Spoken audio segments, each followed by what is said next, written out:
Meet gluten. I'm sure by now you are well acquainted with the food who quickly rose up the success ladder as one of the most famous edible materials in all of history. But as time has gone on, his stardom came with a price, and in recent years he has become endlessly argued about and even hated in the celebrity food world. Many of his opposers protest the little guy by detailing the negative influence he's had on our diets, whilst his fans accuse those adversaries as merely following yet another diet fashion trend. But hold on a moment. Does anyone even know what gluten is? Well, gluten came from humble farm beginnings. It was his job to feed protein to the embryo of any fertilized grain until the unborn seed baby was ready to burst out of its shell and start its journey into parenthood. When humans first discovered gluten over 10,000 years ago, it was love at first sight, and we put the fella to immediate work. He rose breads and cakes into a fluffy, chewy texture, whilst stapling together our pastas, cereals, and beers. And in turn, we made him a star, a household name in all of our favorite cookbooks. In fact, we adored him so much that we even named him after the Latin word for glue, as he's consistently held our diets and affection firmly intact. But in the last few decades, gluten's once cherished status has fallen as people have grown intolerant to his behavior. Recent studies compared frozen blood samples from the 1950s, and they discovered that gluten sensitivity is 4 times more common today than it was back then. And it's estimated that 1 in 133 people are bothered by him worldwide, as opposed to only 1 in 2,500 a decade ago. To understand what this means, let's look at the intestines of our ancestors.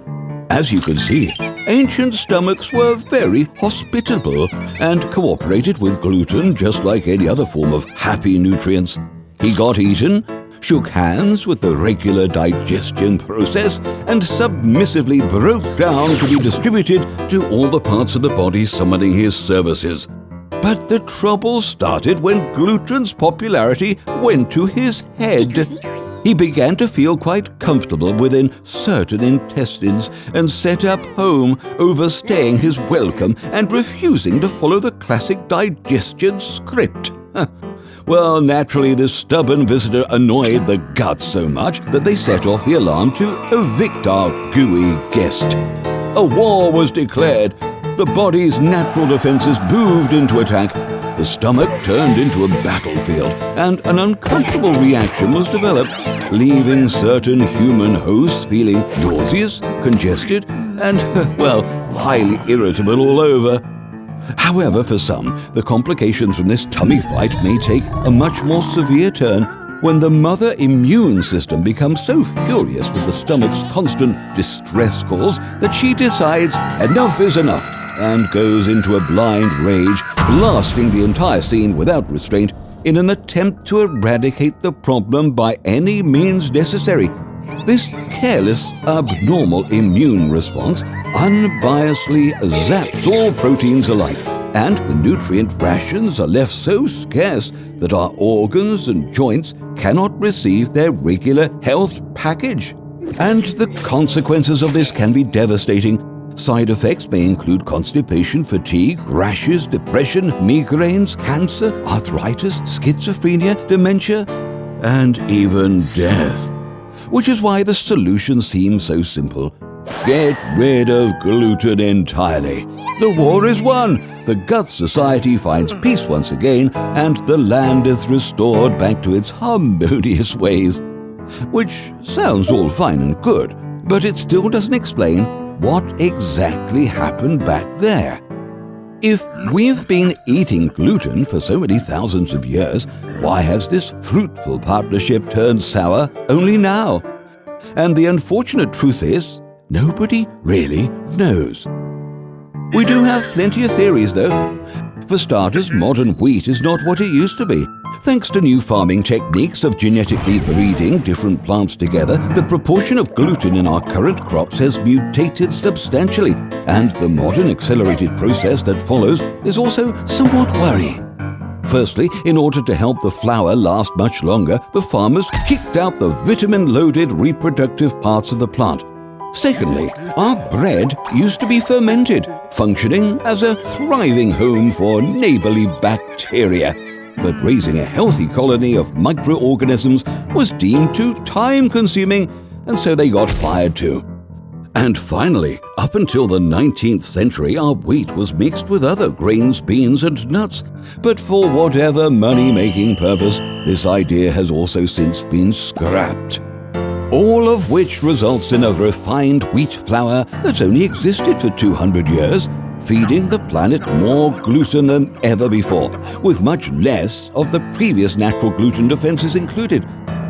However, there is another theory, which suggests that gluten itself should not carry all the blame. Rather, our modern-day excess of sugar, alcohol, antibiotics, pollution, and genetically modified foods are the true culprits here, disrupting our intestinal flora until we can no longer accommodate our old pal gluten anymore. This argument proposes that some people who have been independently researching their symptoms may remove the scapegoat gluten from their diets and indeed feel much better. This leads them to conclude they must have a gluten intolerance without actually seeking any real medical diagnosis for what may be a deeper issue. But no matter which side of the picket fence you're on, the simple fact of the matter is that we as a society should all consider some restraint when it comes to our entire dieting regime, which definitely includes gluten. Fast food deliveries to our door with a click of a button, mass-produced meats flooding our supermarkets, quick pharmaceutical fixes to alleviate any bothersome symptoms, thoughts condensed into 140 characters. Oh, we are living in a world where demand is bigger than ever and nothing is fast enough. All too often we may find ourselves jumping to conclusions without stopping to do any research and talking about things without knowing what we are actually talking about.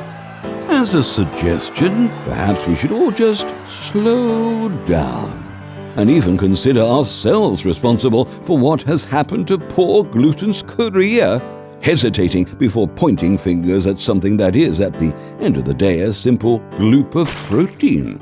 If you need to puff out your bread into an attractive shape or build a cake higher than your neighbor's, then he's the man for the job. But gluten can only be gluten, and we really shouldn't be expecting our food to think for us. Did you enjoy that episode? Press the like button if you did. Want to see more? What if you clicked subscribe? Oh, and make sure you click on the little bell so you don't miss another video ever again. In fact, we've got a new one coming out every week. Prepare your mind for more tantalizing hypotheticals.